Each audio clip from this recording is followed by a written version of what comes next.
वायुसेना के big commander अभिनंदन वर्तमान को वीर चक्र से नवाजा जाएगा। राष्ट्रपति रामनाथ कोविंद उन्हें इस सम्मान से नवाजेंगे।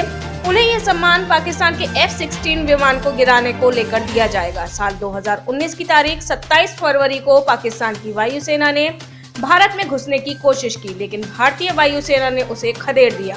बिग कमांडर अभिनंदन वर्तमान उस समय MiG-21 उड़ा रहे थे। उन्होंने उसी विमान से पाकिस्तान के F-16 को मार गिराया था।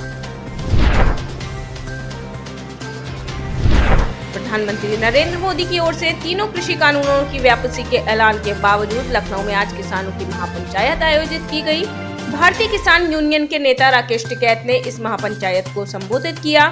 इससे पहले उन्होंने रविवार को ट्वीट कर MSP पर गारंटी के कानून के लिए किसानों से जुटने की अपील की थी। साथ ही रविवार को संयुक्त किसान मोर्चा ने प्रधानमंत्री मोदी को चिट्ठी लिखकर 6 मांगे उठाई थी, जिसमें वो 3 मांगे पहले से उठाते आ रहे थे। महाराष्ट्र सरकार के मंत्री नवाब मलिक ने नारकोटिक्स कंट्रोल ब्यूरो के मुंबई जोनल डायरेक्टर समीर वानखेड़े की एक तस्वीर ट्वीट कर फिर से हमला बोला। नवाब मलिक ने तस्वीर ट्वीट करते हुए लिखा है कि कबूल है, कबूल है, कबूल है। उन्होंने आगे लिखा कि ये क्या किया तुमने समीर दाऊद वानखेड़े। इससे पहले समीर वानखेड़े के पिता ने नवाब मलिक के खिलाफ बॉम्बे हाई कोर्ट में मानहानि की याचिका दायर कर रखी है। केंद्र सरकार के कृषि कानूनों को वापस लेने के बाद अब नागरिकता संशोधन कानून को भी वापस लेने की मांग जोर पकड़ने लगी है। All India Muslim personal law board ने भी CAA को वापस लेने की मांग की। बोर्ड के प्रवक्ता कासिम रसूल इलियासी ने कहा कि हमारी मांग है कि CAA का कानून भी वापस लिया जाना चाहिए। उन्होंने बताया कि बोर्ड के 2 दिवसीय अधिवेशन में पारित 11 प्रस्ताव में कॉमन सिविल कोड का विरोध भी शामिल है। 23 नवंबर को CBI की विशेष अदालत में लालू प्रसाद को चारा घोटाले से जुड़े मामले में सशरीर प्रवेश होने का आदेश जारी किया। चारा घोटाले के जिस मामले में लालू यादव की पेशी होनी है, वह भागलपुर और बांका कोषागार से 46 लाख रुपए की अवैध निकासी का है। CBI की विशेष अदालत न्यायाधीश ब्रजेश कुमार ने लालू समेत मामले से जुड़े 28 आरोपियों को सशरीर 23 नवंबर को कोर्ट में पेश होने का आदेश दिया है। लालू के खिलाफ चारा घोटाले के कुल 6 मामले चल रहे हैं, जिसमें से 5 मामले झारखंड के रांची में, जिसमें 4 में उनको दोषी करार दिया जा चुका है और 1 मामला पटना CBI कोर्ट में चल रहा है। बोकारो से धनबाद की ओर आ रही कार और बारूद से लदे वाहन के बीच जोरदार टक्कर हो गई। टक्कर होते ही कार में आग लग गई। बताया जाता है कि नागपुर से बारूद लादकर चालक ट्रक लेकर धनबाद जा रहा था। शहर में भारी वाहनों के प्रवेश निषेध रहने की जानकारी मिलते ही चालक पुटकी से ट्रक घुमाकर महुदा के लिए चला। इस दौरान परसिया पुल के समीप कार से टकरा गया। इस घटना के बाद कार में आग लग गई। इस हादसे में कार में सवार सभी लोगों को सुरक्षित बाहर निकाल लिया गया था।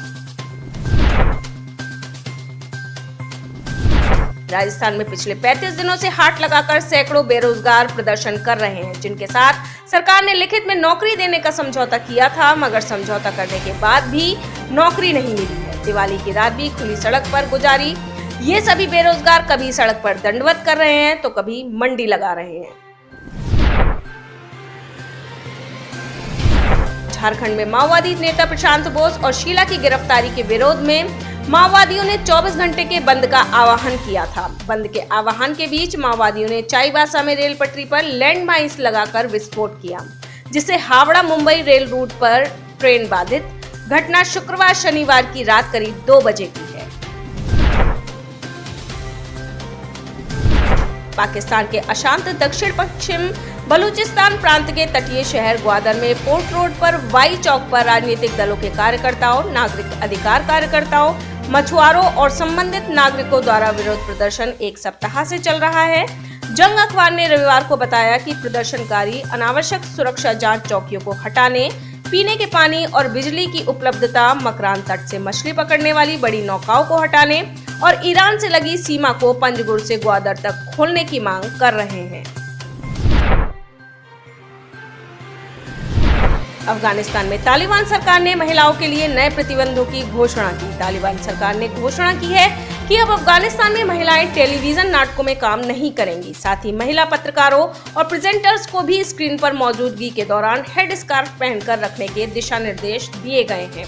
पत्रकारों का कहना है कि कुछ नियम बेहद अस्पष्ट हैं और उनकी व्याख्या किया जाना जरूरी है।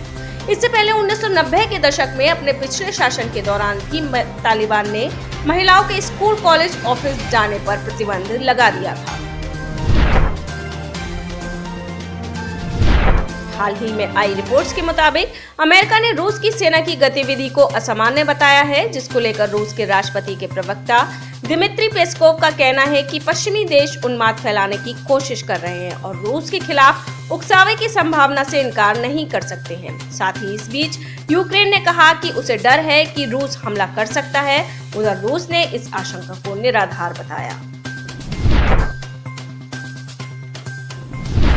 पाकिस्तान का सबसे बड़ा दुश्मन न भारत है न अमेरिका, पाकिस्तान ही खुद का दुश्मन है। ये खुद पाकिस्तान के सूचना प्रसारण मंत्री फवाद चौधरी का मानना है। इस्लामाबाद में हुए चार्टर ऑफ पीस कॉन्फ्रेंस में फवाद चौधरी ने इमरान सरकार को कटघरे में खड़ा कर उन्होंने कहा कि कट्टरवाद ही पाकिस्तान का दुश्मन है और उन्होंने कहा कि पाकिस्तान में कट्टरवाद की जो पौध आज सबसे बड़ा खतरा बनी हुई है वो मदरसे से नहीं निकली बल्कि पाकिस्तान के सामान्य स्कूल, कॉलेजों से पढ़कर आई है। आप इस खबर के बारे में क्या सोचते हैं, हमें कमेंट सेक्शन में बताएं। साथ ही ब्रह्मास्त्र न्यूज को सब्सक्राइब और शेयर भी जरूर करें।